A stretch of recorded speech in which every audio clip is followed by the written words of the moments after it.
1800년 전 천하통일의 야망을 품은 위촉오 삼국 영웅호걸들의 이야기 삼국지. 中国文学史上第一部成熟的长篇小说，它在中国流传已经600多年了，对中国人民的民族性格、社会心理都有很大的影响。三国这段历史之所以在中国这么家喻户晓，可以说最重要的原因就是《三国演义》的广泛传播，是《三国演义》使三国历史、三国人物走向了千家万户，成为家喻户晓的人物和故事。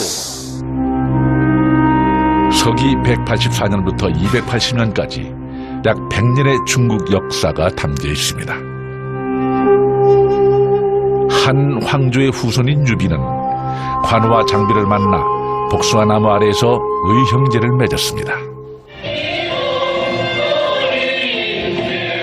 한 해, 한 달, 한 날에 같이 죽자는 도원결의를 통해 맺은 이들의 의리는 삼국지가 오랜 세월 동안 동양 최고의 고전으로 사랑받아온 이유입니다.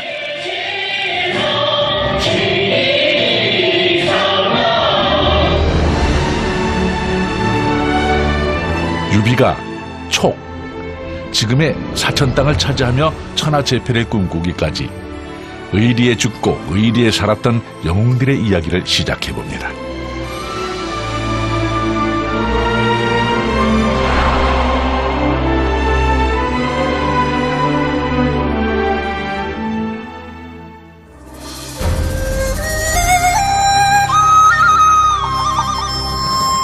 때는 서기 207년, 유비는 한의 정통을 이어 천하통일을 하기 위해 세계의 지략가인 제갈량을 삼고초려하게 됩니다.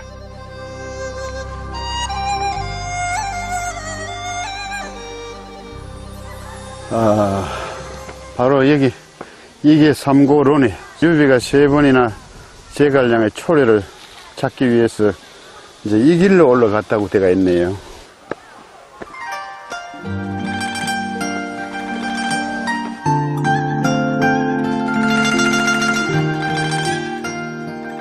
제갈량의 초가집을 3번이나 찾은 유비는 20살이나 어린 제갈량에 대한 존중으로 말에서 내려 이 길을 걸어 올라갔습니다.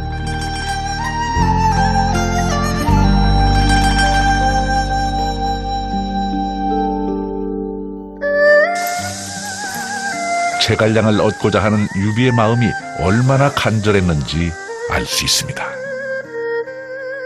장비와 관우는 문 밖에 서 있습니다. 있고 유비는 여기 들어오니까 제갈량이 낮잠을 자고 있어요. 낮잠을 자고 있으니까 깨우지 마라고, 동자가 깨우려고 하니까 깨우지 마라, 기다리겠다. 반나절이나 기다리는데 안 일어나요. 몸을 이리 뒤쳐 저리 뒤쳐.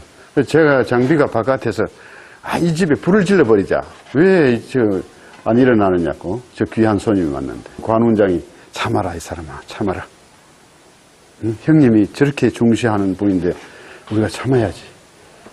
그래서 불을 뭐 지르진 않았겠죠. 그런데 이제 이리부터 저리 하다가 반나절이나 지나서야 이제 제갈량이 일어납니다. 그리고는 손님을 맞아드리고 바로 펼쳐놓는 게 바로 지도입니다. 제갈량은 지도를 보며 천하를 3분해 북쪽 주먼의 조조, 동쪽 강남의 손권과 힘의 균형을 맞춰 통일을 도모하자고 제안하죠. 그리고 이듬해인 208년 천하를 셋으로 나눌 절호의 기회를 잡게 됩니다.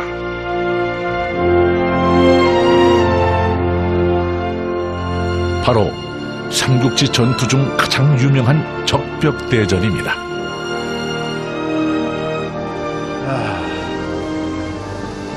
삼국 적벽 고전장이라.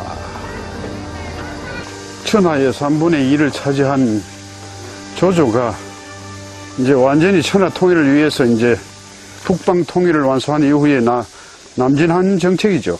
남으로 내려와서 완전히 동호까지 집어삼키려고 다 동호를 쳐부셔가지고 완전히 천하를 통일하려는 전쟁이었죠.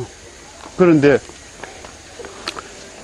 남진했을 때 유비와 송건이 서로 이제 연맹해서 조조를 막은 그런 전쟁이죠. 당시 30만 대군을 이끌고 적벽의 건너편에 진을 치고 있던 조조. 제갈량의 설득으로 오나라 손권은 유비군과 연합해 총 5만의 군사로 맞서며 적벽 일대는 전운에 휩싸입니다. 그 적벽대진 당시처럼 엄청난 수량이 지금 흘러가고 있죠. 저 건너가 오림입니다. 오림. 저 건너 오림. 그러니까 저 건너편이 북쪽 장강의 북쪽 언덕이고 이쪽이 남쪽 언덕이죠. 조조 군사가 저 건너편 오림 쪽으로 저쪽에 수군 영체를 설치하고 육군 영체를 거기에 연결을 시켜서 오림 쪽으로 가득히 주둔하고 있었던 거예요. 그런데 동남풍이 이제 여기서 이제 불어가 저쪽으로 불은 거죠. 저쪽으로 불어가지고 화공을 동시에 실시한 겁니다. 불을 붙이니까 저쪽에 확 타들어간 거죠. 배도 타고 숲속에 있는 그 조조의 육군들도 다 타고 완전히 불바다가 된 거죠. 그래서 적벽입니다. 바위가 불지는 않잖아요. 불지는 않는데 그때의 그 화공으로 인한 불이 엄청나게 붉은 빛이 이 절벽에 비쳐서 붉게 물들었다는 거죠.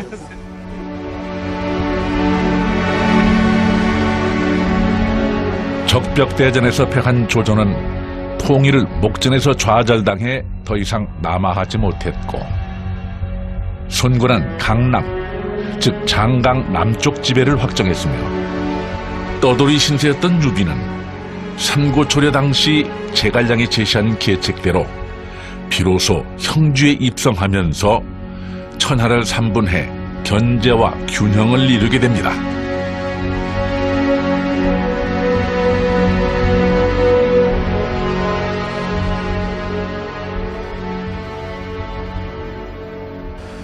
제갈량을 얻기 전에는 늘 쫓겨다니다가 전투 이쪽에 붙었다 저쪽에 붙었다 이랬지만 독자적인 걸음을 걸은 거는 제갈량을 얻고 붙었죠. 바로 이제 이 적벽대전을 계기로 땅 한 뼘 없었던 유비가 당장에 뭡니까? 형주를 차지하고 강남 상원을 차지하게 되죠. 기반을 마련하게 되는 겁니다. 그래서 바로 삼국이 삼각구도로 딱 서로 대치하게 된다는 거죠.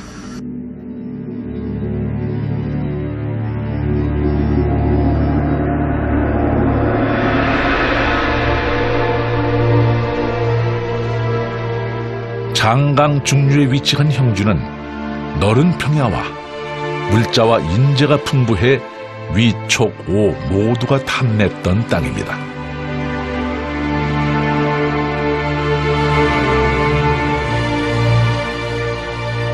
중원의 백겁이라 불리며 북쪽 중원 지역의 위나라와 동쪽 강남의 오나라를 견제하기에 유리한 위치라 유비에게는 천하 통일을 하기 위해 꼭 필요한 전략적 요충지였습니다.